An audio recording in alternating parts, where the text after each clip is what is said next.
कई बार विचार ये आता होगा हम स्नान क्यों करते हैं। हमारे यहां स्नान को इतना पवित्रता क्यों दी गई है, इतनी मान्यता क्यों दी गई है? क्योंकि ये एक विज्ञान से भरा हुआ धर्म है और इसके प्रत्येक कार्य में साइंस काम करता है, विज्ञान काम करता है।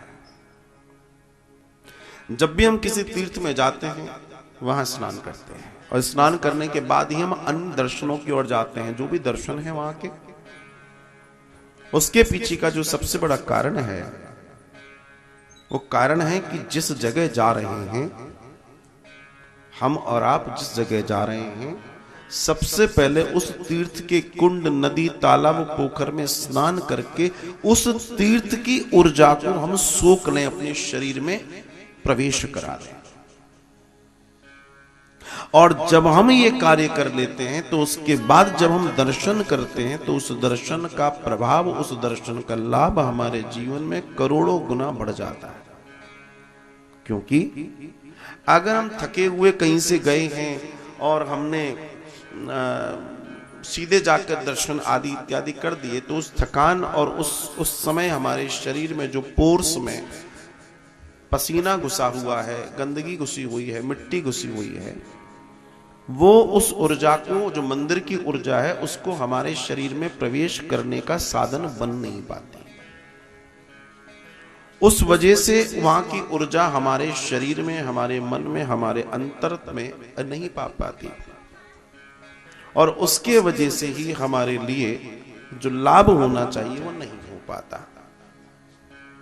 इसलिए जीवन का सबसे बड़ा दर्शन है, जिस भी तीर्थ में जाओ वहां की नदी, तालाब, पोखर में स्नान करके दर्शन करने का सबसे बड़ा फल है।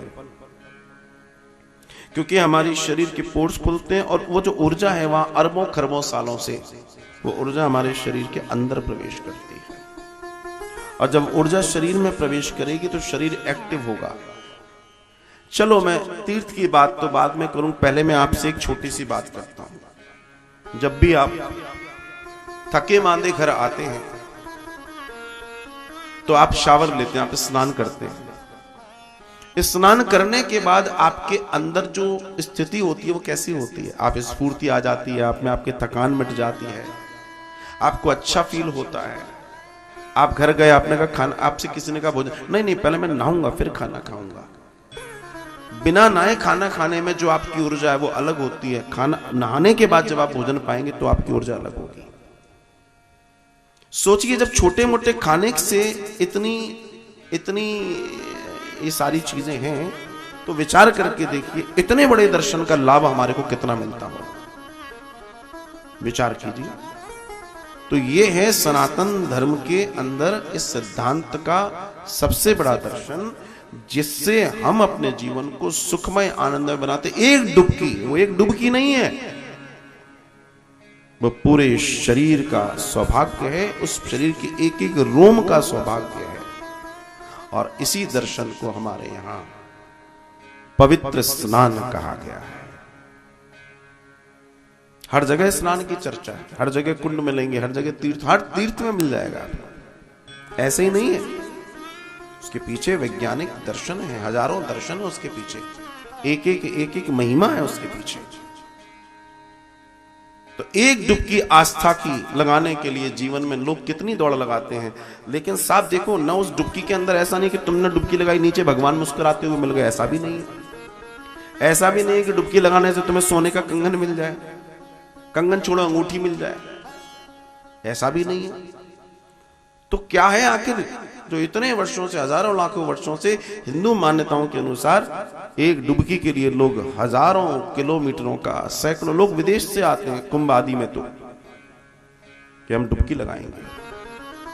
श्री बिहारी जी के दर्शन करने के लिए विदेशों से लोग विशेष फ्लाइट लेके आते हैं, ठाकुर जी के दर्शन करेंगे। साहब सौभाग्य देखिए उनका कि विदेशों से स्पेशल टिकट लगाते हैं कि हम उतरेंगे। हर यहां मैं देखता हूं ऐसे कई लोग हैं जो हिंदुस्तान के अन्य अन्य कोने से हर महीने फ्लाइट से आते हैं, दिल्ली उतरते हैं, यहाँ टैक्सी लेकर आते हैं और श्री बिहारी जी के दर्शन करते हैं और उस दर्शन को करने के बाद वापस बैठे और चले गए। क्या मिला उनको? ये तो वही जानते हैं कि उन्हें क्या मिला। सौभाग्य है कि वृंदावन आने का मौका मिल जाए और ठाकुर के दर्शन मिल जाए। और वो भाग्य के कि मैं क्या चर्चा करूं कि वृंदावन में आकर भी ठाकुर जी के दर्शन न मिल जाए, उसके लिए तो मेरे पास कोई शब्द ही नहीं है। ये तो कर्मों की बात है, विचारों की बात है।